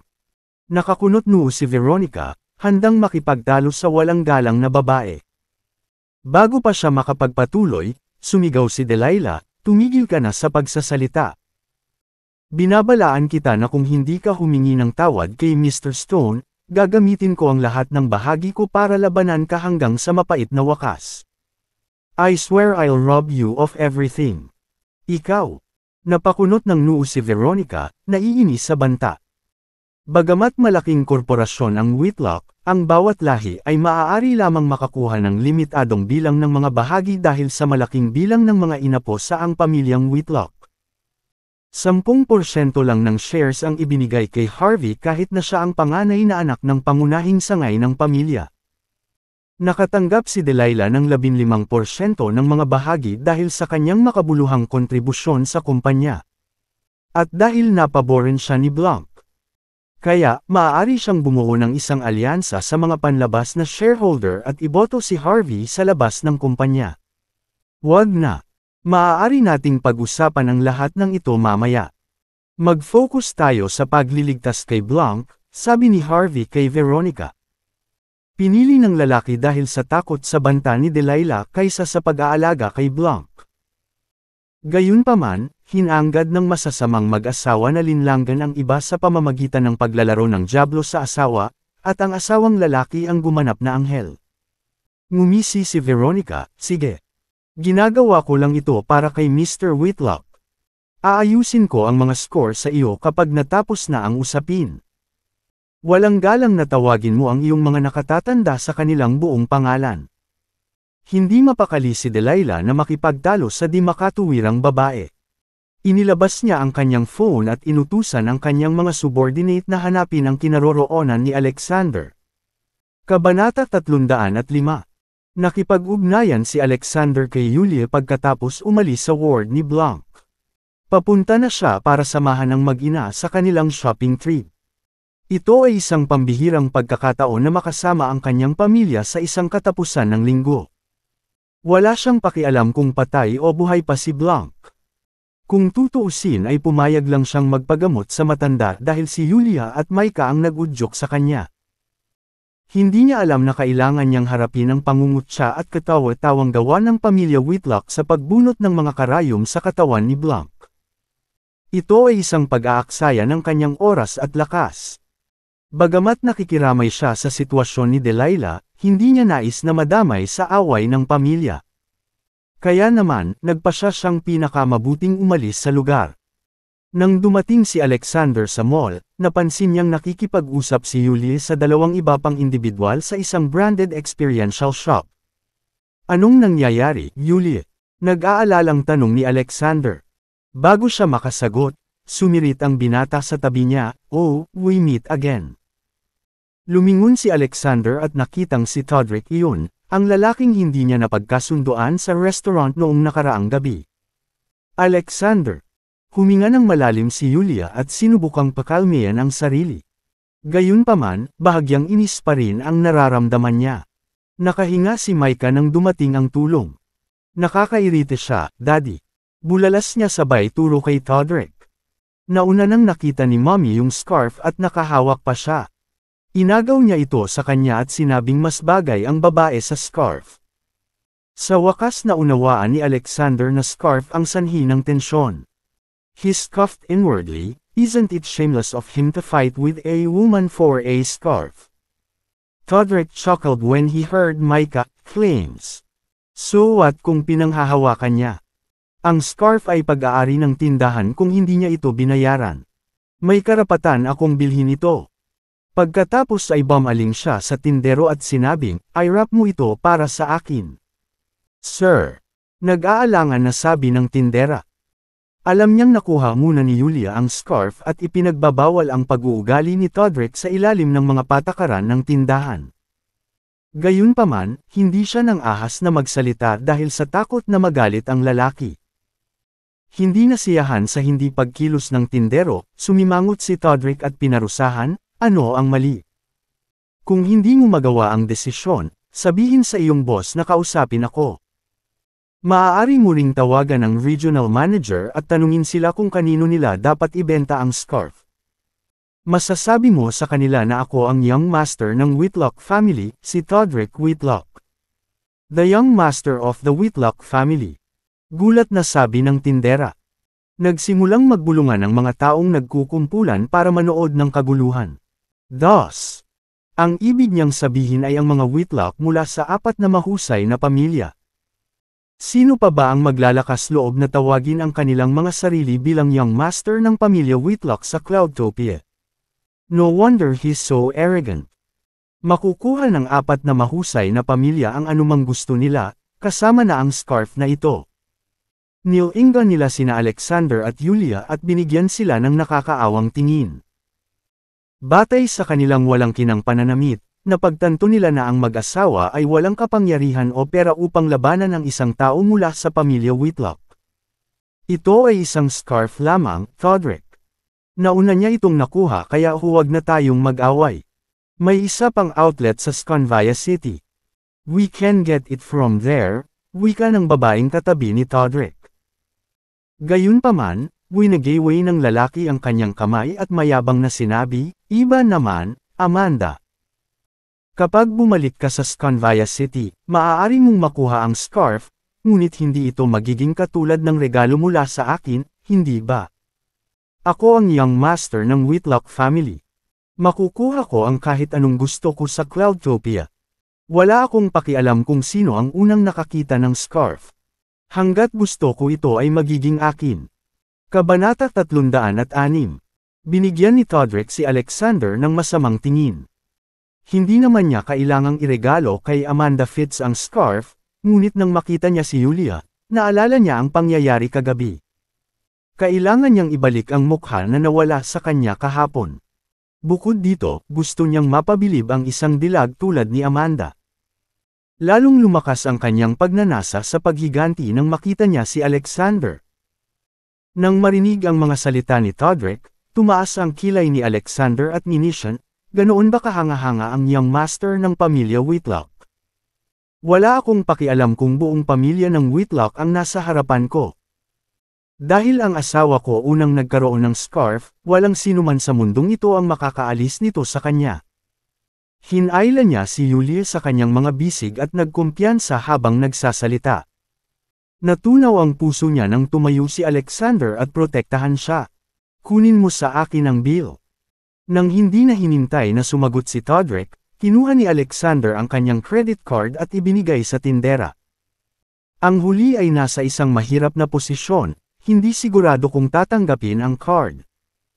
Ang karamihan ng mga nanunood ay hindi makapaniwalang mga ekspresyon. Alam ba ng binatang ito kung gaano kalakas ang mga Whitlock?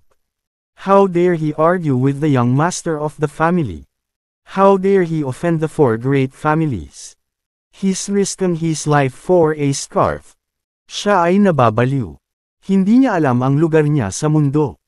Tumingin sila kay Alexander na parang tulala, tiyak na death anniversary niya ngayon. He bellowed, I decided to let you off yesterday because of Amanda. Sa tingin mo ba pushover ako? Dapat alam mo ang lugar mo o huwag mo akong sisihin sa pagiging makulit. May mali siya ang mga mata ni Todrick habang nagsasalita. Siya ay ipinanganak na may pilak na kutsara at sanay sa pagiging mayabang at nangingibabaw sa Cloudtopia. Walang pinayagang magpahiya sa kanya, lalo na sa harap ng kanyang diyosa. So, you want to kill me? Alexander challenged. How dare a mere nobody from the Whitlock family threaten me? Sa isang utos, magagawa kong mawala ang buong pamilya ng Whitlock sa mundong ito. Dapat si Todrick Whitlock ang makakaalam ng kanyang lugar. Napakayabang na tao. Sumirit si Todrick, napakasimple para sa pamilyang Whitlock na tanggalin ang isang bansang tulad mo. Biglang sumigaw ang kakaiba at galit na boses, Shut up, Todrick. Lumingon ang lahat para tumingin. Sa pinanggalingan ng ingay at nakita ang isang napakagandang babae na nakaitim na damit na papalapit sa kanila. Si Delilah Whitlock yon. May nagtanong, sino siya?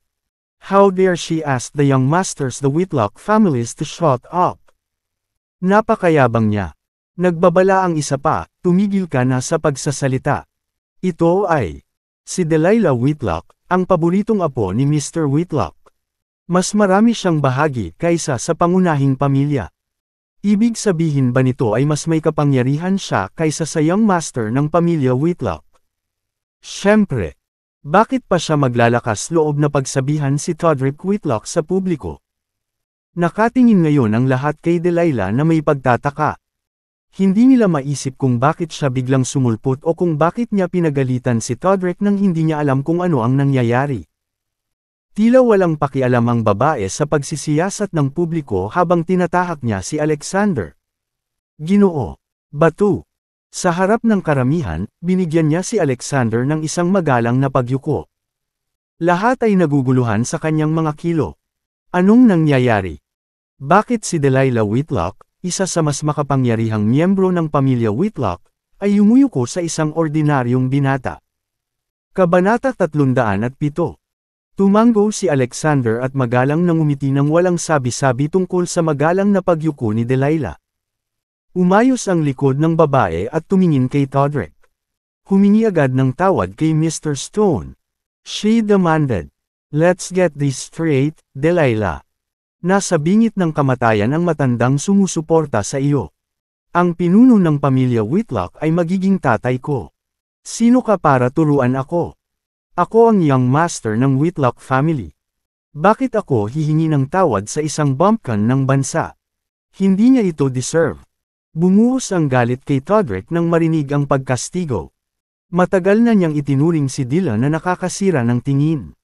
Kaya naman, ito na ang perpektong pagkakataon para ilabas niya ang sama ng loob sa babae. Nag-aapoy si Delilah sa sama ng loob nang makita ang mapang-asar na tingin ni Todrick. Nang malapit na siyang gumanti, isang malalim na boses ang nagsabi, "Manahimik ka, Todrick Whitlock."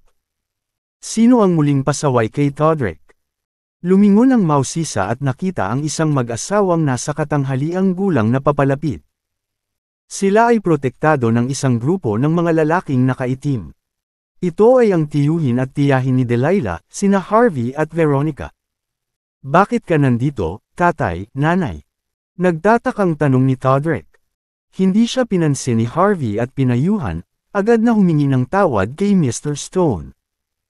Nag-isip ang lahat na may kalituhan, bakit hinihiling ni Harvey Whitlock ang kanyang anak na humingi ng tawad kay Alexander Stone. Yumuko si Harvey kay Alexander at sinabing, "Mr. Stone, pasensya na sa hindi pagkakaunawaan kanina sa ospital. Sana hindi mo ito isapuso." Dagdag pa ni Veronica, "Kasalanan ko po, Mr. Stone. Ako ay humihingi ng paumanhin. Mangyaring tanggapin ang aking mga taos-pusong paghingi ng tawad." Nagulat ang mga nanunood sa hindi inaasahang pangyayari. Lahat ng sinasabi o ginagawa ni Harvey at ng kanyang pamilya ay nakakaapekto sa pamilya Whitlock. Bakit bigla na lang silang humihingi ng tawad kay Alexander Stone?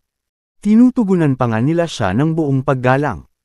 Iniisip ko kung ano ang tunay na pagkakakilanlan nitong mukhang ordinaryong lalaki. O siya ba ay may espesyal na talento? Lahat ay tumingin kay Alexander ng may paghanga, kabilang si Julia, na hindi inaasahan ng mga Whitlock na igalang siya ng labis. Tanging si Todrick lang ang natulala ng hindi masabi sa twist ng mga pangyayari. Si Amanda, na nakatayo sa tabi niya, ay nakatingin din kay Alexander, na interesado. "Anong nangyayari, Dad, Mom?" Hindi maiwasang magtanong ni Todrick. Siya ay isa lamang bumpkin ng bansa. He doesn't deserve this. Hindi maisip ng lalaki kung bakit naging magalang ang kanyang mga magulang kay Alexander. Sino siya? Alam ko lahat ng big shot sa Cloudtopia. Kahit hindi ko pa sila nakakausap, dapat at least parang pamilyar sila. Sa akin. Higit pa rito, wala pa akong narinig na sinumang may apelyido, Bato. Ang Whitlocks ay isa sa 4 na mahusay na pamilya, at binuo namin ang aming mga network at pinagsama-sama ang aming mga kapangyarihan sa paglipas ng mga taon. Ang mga ari-arian ng aming pamilya ay hindi ng bilyon-bilyong dolyar. Hindi man lang nagpapakita ng ganoong kagandahang loob ang aking mga magulang kay Mr. Blank Whitlock. Ano ang problema nila? Isang malakas na sampal ang ibinigay ni Harvey sa ulo ng kanyang anak at binitukan, "I said to shut up. Kung tumanggi kang humingi ng tawad kay Mr. Stone, tatanggapin ko kaagad ang lahat ng credit card mo." Kabanata 308. Nakaramdam ng pagkairita si Harvey nang pilitin sila ni Delilah na humingi ng tawad kay Alexander. Pinlano niyang gawin ito sa paraang walang kabuluhan upang maiwasan ang higit na kahihiyan. Sa kasamaang palad, ang kanyang anak, si Todrick, ay nabigong basahin ang silid at iginiit na pasabugan ang bagay.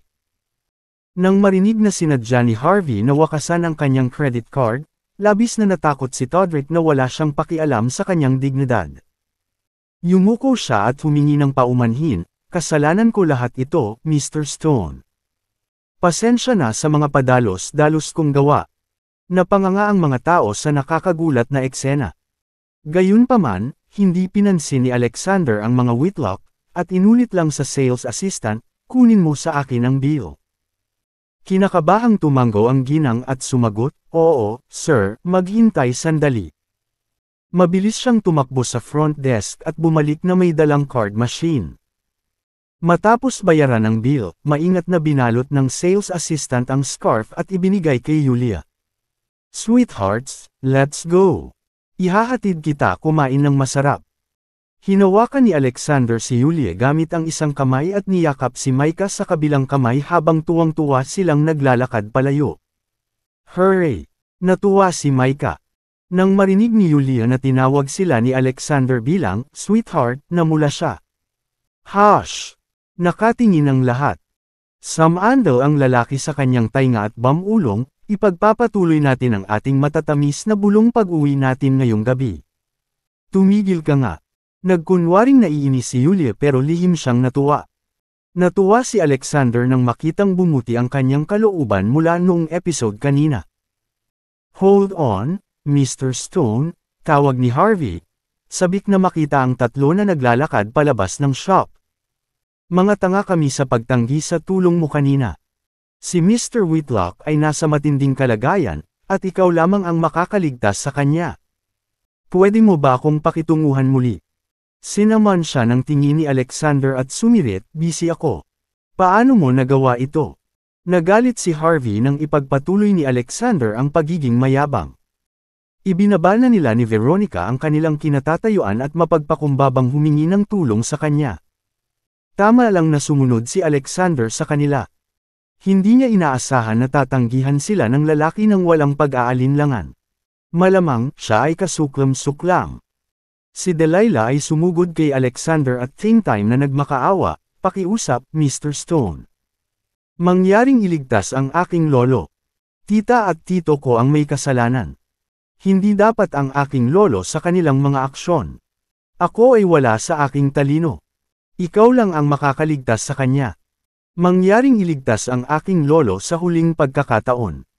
Handa akong ibigay sa iyo ang lahat ng Whitlock shares na mayroon ako hanggat makabawi siya. Delilah Whitlock. Harvey and his family yelled in unison. Is she crazy? Siya ay may 15% ng kabuoang bahagi. Batay sa kasalukuyang merkado. Halaga, iyon ay hindi halos 20 bilyong dolyar. Paano niya maibibigay ang lahat ng kanyang bahagi sa isang tagalabas? Muling napabuntong hininga ang karamihan, iniisip kung anong talento ang taglay ng binata sa kanilang harapan upang maging karapat-dapat sa 15% ng stock ni Whitlock. Nagawa ba niyang buhayin ang mga patay? Habang tinutunaw pa ang lahat ng balita, mahinahong sinabi ni Alexander, wala akong pagkukulang sa pera. Hindi man lang siya mangganyo kung ang lahat ng stock ng Whitlock ay ibibigay sa kanya. Lahat ay nakatingin sa lalaki ng walang laman, nagulat sa kanyang mga salita. Nobela. Kabanata 309. Naguguluhang tanong ni Yulia, hindi mo ba sinabi na gagamutin mo ang lolo ni MS Whitlock, si Alexander? Nang hindi na hinintay na magpaliwanag ang lalaki, ikinwento ni Delilah ang pangyayari sa ospital.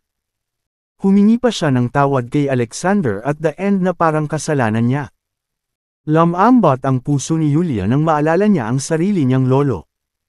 Alam ni Delilah na may kakayahan ng babae na impluwensyahan si Alexander. Kaya naman, nakiusap siya, Ms. Sue, kahit mali ang mga kapamilya ko, inosente si lolo. Please, I beg you to convince Mr. Stone to treat him. Bumantong hininga si Yulia at bumaling kay Alexander. Ms. Tama si Whitlock, Alexander. Hindi dapat managot si Mr. Whitlock sa kanilang mga pagkakamali. Wala nang mas mahalaga kaysa makapagligtas ng buhay. Dapat natin siyang tulungan kung may kakayahan tayong gawin ito. Dagdag pa ni Micah, tama, Daddy. Iligtas ang lolo. Magagalit ako kapag pumanaw siya. Tumango si Alexander at tuyong tumawa. Matapos makumbinsi ng kanyang asawa at mga anak, wala siyang ibang nagawa kundi ang sumuko. Sige. Salamat, Mr. Stone. Salamat, Ms. Sue. Salamat, Micah. Ipinahayag ni Delilah ang kanyang pasasalamat, nangilid ang mga luha sa kanyang mga mata. Pagkatapos ay sinundan ni Alexander si Delilah sa ospital, habang si Yulia ay namili kasama si Micah. Si Harvey at Veronica ay nanatiling nakadapa sa lupa, walang magawang nanunood habang naglalakad si Alexander palayo. Infuriated by the end outcome, Thodrick yelled, I was still wondering if he was a big shot. Isa lang pala siyang walang kwentang doktor. Anong yabang? Wala na siyang silbi sa amin kapag nakabawi na ang matanda. I swear tuturuan ko siya ng leksyon. Hindi na kailangang sabihin, hindi narinig ni Alexander ang mapang-uyam na pahayag ni Todrick. Kahit gawin niya, hindi niya papansinin ang lalaki. Pagkatapos ng lahat, siya ay isang makapangyarihang tao, at si Todrick ay isang menor de edad na tao sa kanyang buhay. Makalipas ang kalahating oras, dumating si Alexander sa tabi ng kama ni Blanc.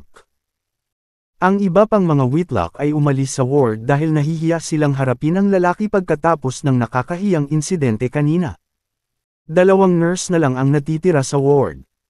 Ang isa ay nagbabantay habang ang isa naman ay tinulungan si Blanc na magpalit ng damit na may bahid ng dugo.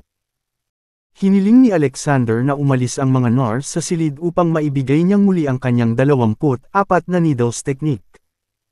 Inalis niya ang mga karayom pagkaraan ng 10 minuto at sinabi kay Delilah, dapat ay ayos lang ang iyong lolo. Kailangan niyang magpahinga ng maayos sa mga susunod na araw. Dahil matagal nang walang laman ang kanyang tiyan, pagsilbihan siya ng masustansyang pagkain. Maraming salamat, Mr. Stone. Nagpapasalamat na sabi ni Delilah nang makitang bumalik ang kulay sa maputlang mukha ni Blanc. Tumango si Alexander at pinanatili ang kanyang mga karayom. Nang malapit na siyang umalis, idinagdag ni Delilah, ipaalam mo sa akin kung magkano ang babayaran mo para sa pagpapagamot. Maaari mong sabihin ang anumang presyo na gusto mo. Ayos lang. Sabi ko hindi ko kailangan ng pera, pagtanggi ni Alexander. Tandaan mo ang iyong pangako. Ang tinutukoy mo ba ay itago ito? Delilah probed. The man nodded and exit the room without saying anything further. Nakanganga ang bibig, pinanood niya itong lumakad palayo. Hindi niya inaasahan na tatanggihan ni Alexander ang anumang anyo ng gantimpala sa pera, kabilang ang mga bahagi ng Whitlock na ipinangako niya kanina. Habang si Delilah ay nakakaramdam ng matinding paggalang sa lalaki, hindi niya maiwasang magtaka sa totoong pagkatao nito. Nang tatawag na sana si Alexander ng taxi, tumunog ang kanyang telepono. Si Diane iyon. Anong problema? Tanong niya. Gayunpaman, nagsimula siyang sumimangot pagkatapos marinig ang kanyang ulat. Kabanata 310. Boss, hindi umalis si Hanks at ang kanyang mga tauhan sa Cloudtopia, sabi ni Diane. Kumunot ang noo ni Alexander. Ang kanyang tingin ay nagyayelong at mahigpit. Binigyan niya ng kalahating araw si Hank at ang kanyang mga tauhan para umalis sa Cloudtopia sa martial arts gym ni Francis kahapon. Hindi pinansin ng mga hooligan ang kanyang mga tagubilin. Nasaan sila? Seryosong tanong ni Alexander. Sa Sea Harbor Hotel, sagot ni Diane. Pagkatapos ibaba ang tawag, pumara si Alexander ng taxi at tumungo sa hotel. Nag-alok na siya sa kanila ng 2 pagkakataon na umalis sa lungsod. Walang dahilan upang magpakita ng awa ngayong ang kanyang mga babala ay hindi napigilan. Samantala, sa Cloudtopia General Hospital, papaalis na sana si Delilah pauwi upang mag-impake ng mga sariwang damit para kay Blanc. Paglabas niya ay nabangga niya si Daze. Doktor, sinabi sa akin ni Carlson na nagawa mong hikayatin ang batang himalang doktor na gamutin si Mr. Whitlock. Nasa ward pa ba siya? Tuwang-tuwang sabi ng matanda. Nakikita kung gaano naging matulungin si Daze, totoo niyang sinabi, Mr. Russo, sadly, umalis si Mr. Alexander pagkatapos mag-acupuncture. Umalis siya. Pumunta agad ako dito pagkarinig ko ng balita. Nais kong masaksihan ang kakayahan ng Diyos ng medisina. Hindi ako makapaniwalang na-miss ko ito. Kinabog ni Daze ang kanyang dibdib sa sobrang inis. Bagamat nabigo siya sa balita, bahagya rin siyang humanga sa husay ni Alexander. Sinasabi ng alamat na ang 24 na needles technique ay nangangailangan ng malaking halaga ng enerhiya at focus. Maraming mga practitioner sa maagang yugto ang hindi makakabisado ng ganoong advanced na pamamaraan. Karamihan ay may posibilidad na mag-drop out sa kalagitnaan dahil sa napakaraming dami ng enerhiya na kinakailangan. Ang mga practitioner na may higit sa 10 taong karanasan ay mangangailangan ng hindi bababa sa 3 oras upang makabisado ang 24 na needles technique. Gayunpaman, nagawa ni Alexander ang paggamot sa acupuncture sa loob ng 10 minuto. Hindi ka panipaniwala na ang isang kabataang tulad niya ay maaaring matapos ang paggamot sa isang maikling panahon. Ang hindi ko makita ang 24 na needles technique sa pagkilos ay isa sa pinakamasama kong pagsisisi sa buhay ko. Umaasa ako na magkakaroon ng isa pang pagkakataon na masaksihan ito. Ang Sea Harbor Hotel ay kilala na tumutugon sa komunidad ng mga dayuhan sa Cloudtopia. Marami sa mga kawani, kabilang ang mga tagapaglinis, ay maaaring magsalita ng mga kakaibang wika. Si Hank at ang kanyang mga tauhan ay tumutuloy sa hotel. Nang hindi nangangailangan ng anumang tahasang tagubilin, hinihintay na ni Diane si Alexander sa labas ng hotel. Nangangahulugan ito na wala silang balak na umalis sa Cloudtopia anumang oras sa lalong madaling panahon, ulat ni Diane. Bumulong si Alexander, tumanggi silang pumunta noong inalok namin sila ng pagkakataon. Maaari naming gawin pagkatapos ay gumawa ng mabuti sa amin. Naunang mga pangako. Itapon natin sila sa dagat para kainin ng mga petang. Sige. Pahayag ni Diane, pilit niyang inaabot ang nakatali na mga hakbang ni Alexander.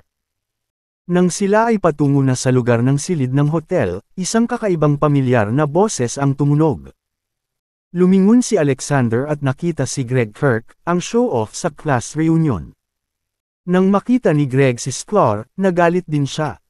Naalala nito ang awkward na pangyayari sa class reunion kahapon. Sa kabila ng kanyang ngiti, lihim siyang galit. Talagang hinamak niya si Alexander at nagnanais ng pagkakataon para makaganti sa kanya. Biglang napansin ni Alexander na may isang grupo ng mga lalaki na naglalakad sa likuran ni Greg. Si Hank yun at ang kanyang mga tauhan. Maingat silang tumingin kay Alexander, natatakot na baka maulit ang pambubugbog sa martial arts gym ni Francis kahapon. Nagulat si Greg nang makita ang reaksyon ni Hanks at ng kanyang mga tauhan kay Alexander. Nagtanong siya, kilala mo ba siya? Nobela.